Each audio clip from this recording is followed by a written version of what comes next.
My dear brothers and sisters, I want you to ask yourself something very quietly. That heartbreak, that delay, that dream that keeps repeating, what if it wasn't just life happening? What if it was a message from the one who's been speaking to your soul, not through words, but through silence, pain, and timing? The message begins the moment this world stops making sense to you. Have you ever just paused in the middle of your day and felt like something is deeply off? Like everyone else around you seems fine, laughing, moving on, living their lives, but you feel like you're just existing. You smile when you're supposed to. You reply to messages. You try your best to stay strong. But inside, it's like your soul is somewhere else. Not sad, not broken, just distant. You're not being dramatic. You're not lazy. And you're definitely not weak. That feeling you keep trying to ignore, that ache that comes late at night when the world goes quiet, that sudden wave of emptiness that you can't explain to anyone. It's not confusion. It's not mental exhaustion. It's a message that your soul is whispering on behalf of its creator. Because when your life starts to look the same, but feel heavier, it means something inside you has changed. It means Allah is gently showing you that you're no longer meant to stay where you are. You see, we build our lives like houses, brick by brick, routine by routine.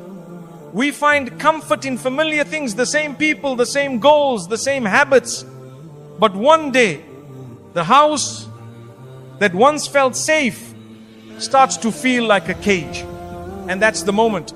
The moment Allah begins to speak through stillness. It's not loud. It's not dramatic. It's not even obvious.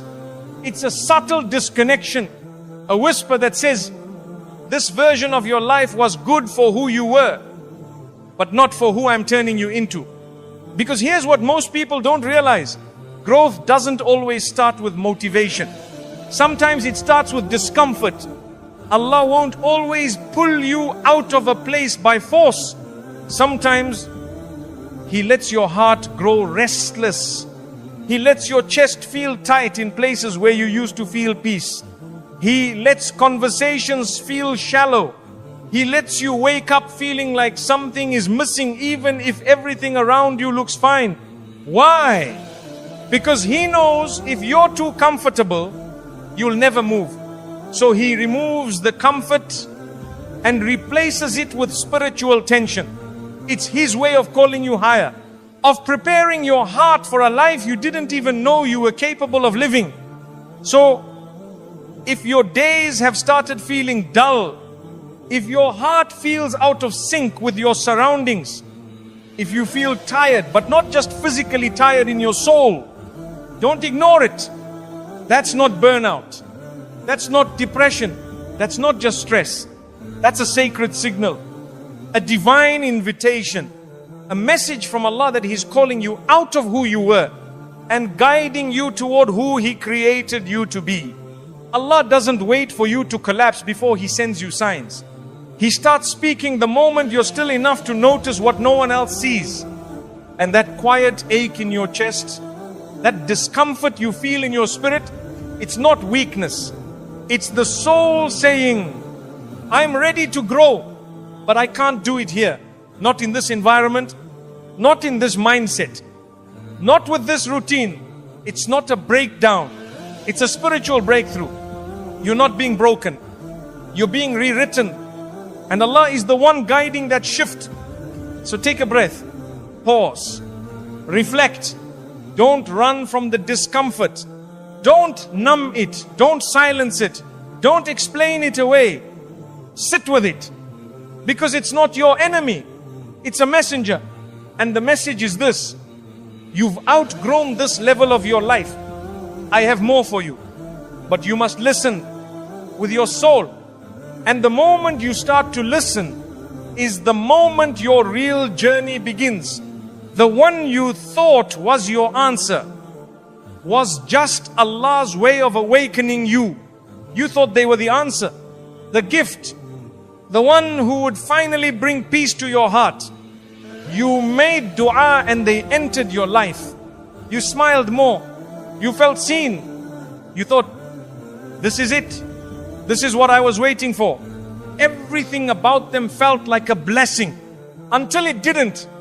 Until things started to shift. Their tone changed. Their presence faded.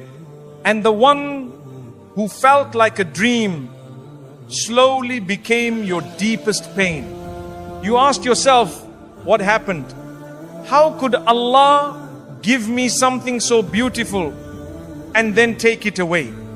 But my beloved, what if they weren't the destination at all? What if they were just the awakening?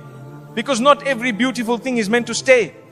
Some people are written into your life not to complete your journey, but to expose the parts of you that needed healing. They were a mirror, not a soulmate.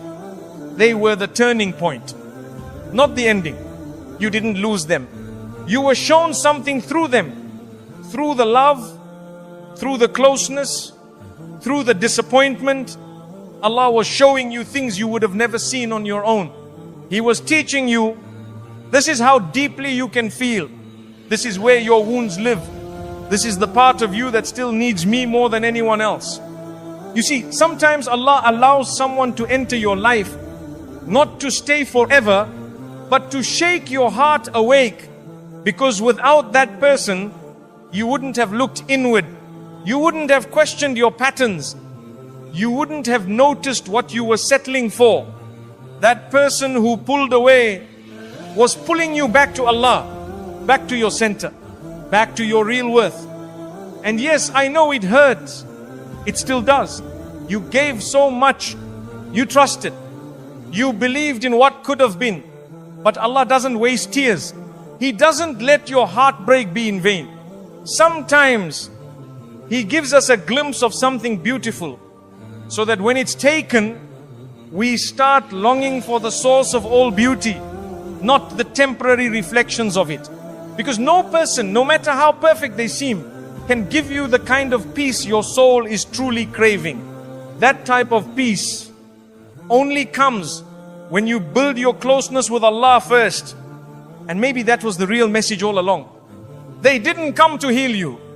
They came to reveal you, to show you the cracks you'd hidden, to uncover the loneliness you buried, to trigger the du'as you hadn't prayed in years. They were never the answer. They were the reason you started asking the right questions. And now that they're gone, you're still here, still breathing, still standing. But this time you're not relying on someone else to complete you. You're learning that your wholeness was never meant to come from anyone's presence, but from Allah's love. Maybe you thought you lost something special, but in reality you gained a clearer heart, a deeper connection with your Lord, a stronger sense of self. And maybe one day you'll look back and whisper, Ya Allah, thank you for removing what I couldn't. Thank you for saving me from what I kept calling love. Thank you for showing me that my pain was actually my protection. This isn't the end of your story. It's the pivot. The moment your soul stopped chasing what wasn't written, the moment you turned inward and upward, and who knows, maybe Allah will write someone better. Someone who loves your soul because they love your Rabb. Someone who doesn't complete your deen, but joins you in strengthening it. But even if they never come, even if no one else fills that space, you'll still be whole. Because now, you've learned that heartbreak doesn't mean you're broken. It means you're finally awake. And sometimes that's the only reason Allah sends someone not to stay, but to awaken you. The regret you felt after that sin wasn't just guilt. It was a divine reminder that you were meant for more. You did something you weren't proud of. You knew it was wrong, maybe even as you were doing it, but something in you still went ahead. You gave in. You slipped. You crossed a line. You told yourself you'd never cross again. And the moment it was over, came silence. Not from people, but from within. A heaviness settled in your chest. You couldn't look at yourself the same. You avoided mirrors. You avoided dua. You even avoided your own thoughts. That moment right there felt like you had ruined everything. You whispered, Ya Allah, what have I done? And then came the regret. But listen to me, my beloved, that regret was not just guilt. That ache in your chest was not just shame. That